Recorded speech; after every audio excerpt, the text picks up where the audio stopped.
विद्यार्थियों, आज हमारा सेशन होगा प्रोनाउन। आज हम देखेंगे प्रोनाउन नाम के टॉपिक में इंडेफिनिट प्रोनाउन। आखिरकार इंडेफिनिट प्रोनाउन क्या होता है, यानी हर वो प्रोनाउन इंडेफिनिट प्रोनाउन कहलाएगा जिससे किसी निश्चित डेफिनिट नाउन प्रोनाउन का बोध होगा। यानी हर वो प्रोनाउन इंडेफिनिट प्रोनाउन कहलाएंगे जिनसे किसी अनिश्चित, जिनकी संख्या निश्चित ना हो, जिनसे किसी निश्चित प्रोनाउन का बोध नहीं होगा, सभी प्रोनाउन क्या कहलाएंगे? अनिश्चित प्रोनाउन कहलाएंगे। तो आइए दोस्तों, हम अपने सेशन को आगे बढ़ाते हैं। आज हम देखते हैं कि हमारा टॉपिक आज का क्या होगा कि इंडेफिनिट प्रोनाउन। प्रोनाउन नाम के सेशन में हम आगे देखेंगे इंडेफिनिट प्रोनाउन। इंडेफिनिट प्रोनाउन की जब बात की जाएगी तो इंडेफिनिट प्रोनाउन से किसी भी नाउन के, किसी भी निश्चित नाउन के बोध नहीं होंगे, यानी कोई भी निश्चित व्यक्ति या वस्तु या स्थान का बोध नहीं होगा। तो ऐसे सभी प्रोनाउन को हम क्या कहेंगे? इंडेफिनिट प्रोनाउन कहेंगे। बात करते हैं हम इंडेफिनिट प्रोनाउन में ऐसे कौन कौन से वर्ड हैं जिनका प्रयोग हम इंडेफिनिट प्रोनाउन के रूप में करते हैं।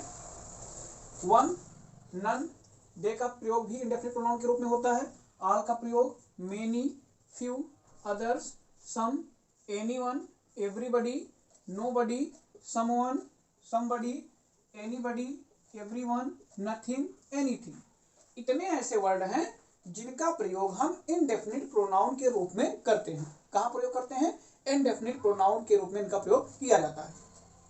इंडेफिनिट प्रोनाउन के रूप में प्रयोग होने वर्ड हैं one, none, they, all, many, few, others, some, anyone, anybody, somebody, someone, nobody, everybody, everyone, nothing, anything. इस वर्ड्स को याद रखना पड़ेगा, ये सारे वर्ड आपको लर्न करने पड़ेंगे, ठीक। और इन वर्ड का प्रयोग हम इंडेफिनिट प्रोनाउन के रूप में भी करते हैं और इंडेफिनिट एडजेक्टिव के रूप में भी करते हैं। आइए देखते हैं कि आखिरकार इनका प्रयोग हम इंडेफिनिट प्रोनाउन के रूप में कैसे करेंगे और इनका प्रयोग हम इंडेफिनिट एडजेक्टिव के रूप में कैसे करेंगे।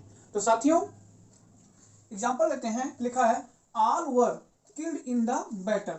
ऑल वर, सभी मार दिए गए थे युद्ध में। तो ऑल का प्रयोग यहाँ पर इंडेफिनिट प्रोनाउन के रूप में हुआ है, इंडेफिनिट प्रोनाउन के रूप में हुआ है। लिखा है many came to see me.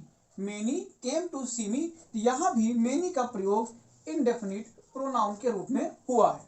But दोस्तों, जो आपका ये लिखा है मेनी बॉयज और all boys, many boys have come, इसका प्रयोग जो है इंडेफिनिट एडजेक्टिव के रूप में हुआ है। और ऑल बॉयज आर इंटेलिजेंट, इसका प्रयोग आपका इंडेफिनिट एडजेक्टिव के रूप में हुआ है। दोस्तों समझेंगे कैसे? एक बात मेरी सिंपल सी याद रखो, जब जब ये इंडेफिनिट प्रोनाउन के वर्ड अपने तुरंत बाद वर्ब लेंगे तो ये कहलाएंगे प्रोनाउन, और जब जब ये अपने तुरंत बाद नाउन लेंगे तो कहलाएंगे क्या? ये इंडेफिनिट एडजेक्टिव।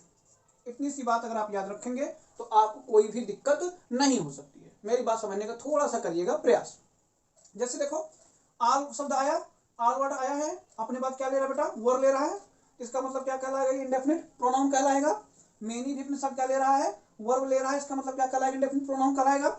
मेनी, यही मेनी अपने बाद क्या ले रहा है? नाउन ले रहा है, ये नाउन है, नाउन ले रहा है, इसका मतलब क्या कहलाएगा? इंडेफिनिट एडजेक्टिव कहलाएगा। और जो ऑल वर्ड है, ऑल वर्ड अपने बाद क्या ले रहा है? नाउन ले रहा है, इसका मतलब क्या कहलाएगा? इंडेफिनिट एडजेक्टिव कहलाएगा। तो रूल क्या याद रखना है कि जब जब ये वर्ड, जब जब इंडेफिनिट वर्ड, जितने भी वर्ड लिखे हैं, अपने बाद वर्ब लेंगे तो क्या कहलाएंगे? प्रोनाउन कहे जाएंगे। और जब जब नाउन लेंगे तो क्या कहलाएंगे? इंडेफिनिट एडजेक्टिव कहे जाएंगे। तो दोस्तों, ये बड़ा ही इंटरेस्टिंग टॉपिक था जिसका नाम है इंडेफिनिट प्रोनाउन। हमने इंडेफिनिट प्रोनाउन को देखा है। नेक्स्ट सेशन में हम फिर मिलेंगे जिस टॉपिक, अगले टॉपिक को लेकर के, जिसका नाम होगा इंट्रोगेटिव प्रोनाउन। तो साथियों, सेशन को ज़्यादा से ज़्यादा लाइक करिए, शेयर करिए और सब्सक्राइब करिए। Thank you.